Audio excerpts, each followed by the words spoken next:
সরকারি কর্মকর্তা এবং কর্মচারীদের জন্য সবচেয়ে বড় সুখবর হচ্ছে মহার্ঘ ভাতা এবার মূল বেতনের সঙ্গে যুক্ত হবে। অর্থাৎ প্রত্যেক বছর ইনক্রিমেন্টের সঙ্গে সঙ্গে মহার্ঘ ভাতার পরিমাণও বৃদ্ধি পাবে, এমনটি জানিয়েছে অর্থ মন্ত্রণালয়। অর্থ মন্ত্রণালয়ে একজন কর্মকর্তা জানান, মহার্ঘ ভাতা বাস্তবায়ন নিয়ে মন্ত্রণালয়ের কর্মকর্তা গত বুধবার সভা করেছেন। সভায় সর্বোচ্চ এবং সর্বনিম্ন হারে মহার্ঘ ভাতা ধরে এই খাতে বছরে কত টাকা বাড়তি খরচ হবে তার হিসাব করা হয়েছে।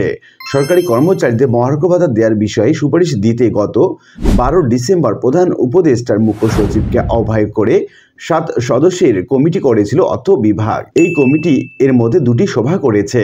এই সভায় সিদ্ধান্ত নেওয়া হয়েছে সরকারি কর্মকর্তা এবং কর্মচারীদের কত শতাংশ বেতন বৃদ্ধি পাবে এবং তারা সর্বনিম্ন এবং সর্বোচ্চ কত টাকা হারে বেতন বৃদ্ধি পাবে সে বিষয়ে। এই বিষয়ে একটি সুপারিশ অর্থ মন্ত্রণালয় তারা জমা দিয়েছে। এখন আমরা এই অর্থ মন্ত্রণালয়ে তারা যে সুপারিশ জমা দিল সেটি মূলত কত শতাংশ, অর্থাৎ কত শতাংশ এই কর্মকর্তা এবং কর্মচারীদের বেতন বৃদ্ধি পাবে এই সংক্রান্ত বিস্তারিত তথ্য জানাবো আজকে ভিডিওতে।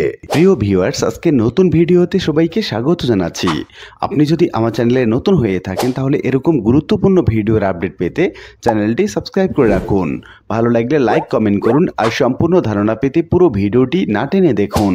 তাহলে শুরু করা যাক। জনপ্রশাসন মন্ত্রণালয়ের হিসাব অনুযায়ী বেসামরিক প্রশাসনে সরকারি চাকরিতে এখন 14,43,518 জন কর্মরত।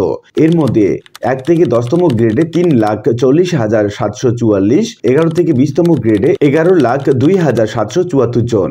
সরকারি কর্মচারীদের গ্রেড অনুযায়ী 2 ভাগে ভাগ করে মহার্ঘ ভাতা দেবে সরকার। 14.5 লাখ সরকারি কর্মচারীদেরকে মূল বেতনের সর্বনিম্ন 10% থেকে সর্বোচ্চ 20% হারে মহার্ঘ ভাতা দেওয়ার পরিকল্পনা করা হচ্ছে।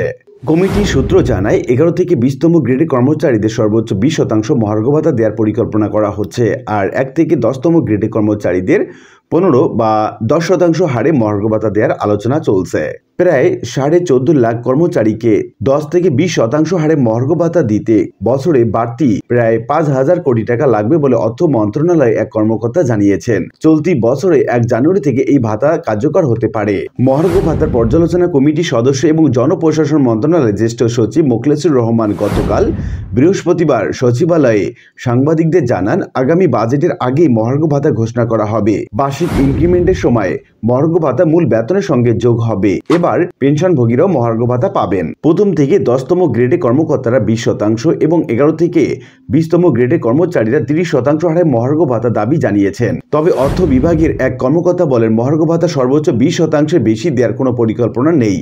এবারে মহার্ঘ ভাতা মূল বেতনের সঙ্গে যোগ হওয়ায় আনুপাতিক হারে সবার বাড়ি ভাড়ার অর্থ বেড়ে যাবে, ফলে মহার্ঘ ভাতার বাইরেও সরকারের খরচ বাড়বে। এর আগে কখনোই মহার্ঘ ভাতা মূল বেতনের সঙ্গে যুক্ত করা হয়নি। অন্তর্বর্তীকালীন সরকারের মেয়াদ নির্দিষ্ট না থাকায় তারা পে কমিশনের দিকে না গিয়ে মূল বেতনের সঙ্গে মহার্ঘ ভাতা অন্তর্ভুক্ত করেছে বলে জানিয়েছেন জনপ্রশাসন বিশেষজ্ঞ ফিরোজ মিয়া। আজকের পত্রিকাকে তিনি বলেন, মূল বেতনের সঙ্গে মহার্ঘ ভাতা যোগ হলে কর্মচারীরা তার সুবিধা পাবেন। এটা সবার জন্য ভালো হবে। যখন রাজনৈতিক সরকার আসবে তখন তারা মহার্ঘ ভাতা তুলে দিয়ে নতুন বেতন কাঠামো ঘোষণা করতে পে কমিশন গঠন করতে পারবেন। সরকারি কর্মচারীরা এখন 8ম পে বেতন কাঠামো অনুযায়ী বেতন ভাতা পাচ্ছেন। 2015 সালে 1 জুলাই এই বেতন ভাতা কার্যকর করা হয়। তার আগে 2009 সালে 1 জুলাই 7ম বেতন কাঠামো ঘোষণা করা হয়েছিল। 8ম বেতন কাঠামো নিয়ে সুপারিশ দিতে 2013 সালে পে অ্যান্ড সার্ভিসেস কমিশন গঠনের আগে সরকারি কর্মচারীদের জন্য 20% হারে মহার্ঘ ভাতা ঘোষণা করেছিল সরকার। ওই হারে মাসে সর্বনিম্ন 1,500 টাকা থেকে শুরু করে সর্বোচ্চ 6,000 টাকা পর্যন্ত বেতন ভাতা অর্থাৎ মহার্ঘ ভাতা বৃদ্ধি পেয়েছিল।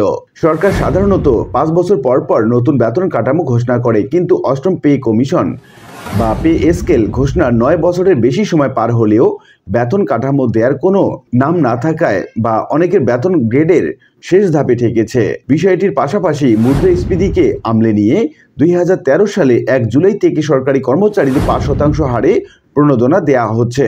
মহার্ঘ ভাতা ঘোষণার পর এই প্রণোদনা অব্যাহত থাকবে কিনা সেই বিষয়ে এখনো সিদ্ধান্ত হয়নি। তো উল্লিখিত আলোচনা থেকে আমরা এটুকু বলতে পারি যে অর্থ মন্ত্রণালয়ের একদম বিশ্বস্ত সূত্রে জানা গেছে সরকারি কর্মকর্তা এবং কর্মচারীদের 20% উপর বেতন বৃদ্ধি পাবে না, অর্থাৎ তারা 20% উপরে এই মহার্ঘ ভাতা পাচ্ছেন না। তবে আসার খবর এই যে মহার্ঘ ভাতা মূল বেতনের সঙ্গে যুক্ত হবে, যার কারণে বেতন বৃদ্ধি বা ইনক্রিমেন্টের সঙ্গে মর্গ ভাতার পরিমাণও বৃদ্ধি পেতে থাকবে প্রত্যেক বছর। আশা করি বিষয়টি বুঝতে পেরেছেন। আর আজকের ভিডিওটি এ পর্যন্তই। আশা করি ভিডিওটি আপনাদের ভালো লেগেছে। ভিডিওটি ভালো লাগলে লাইক কমেন্ট করতে ভুলবেন না। দেখা হবে অন্য কোনো ভিডিওতে। সে পর্যন্ত সবাই ভালো থাকবেন। ধন্যবাদ।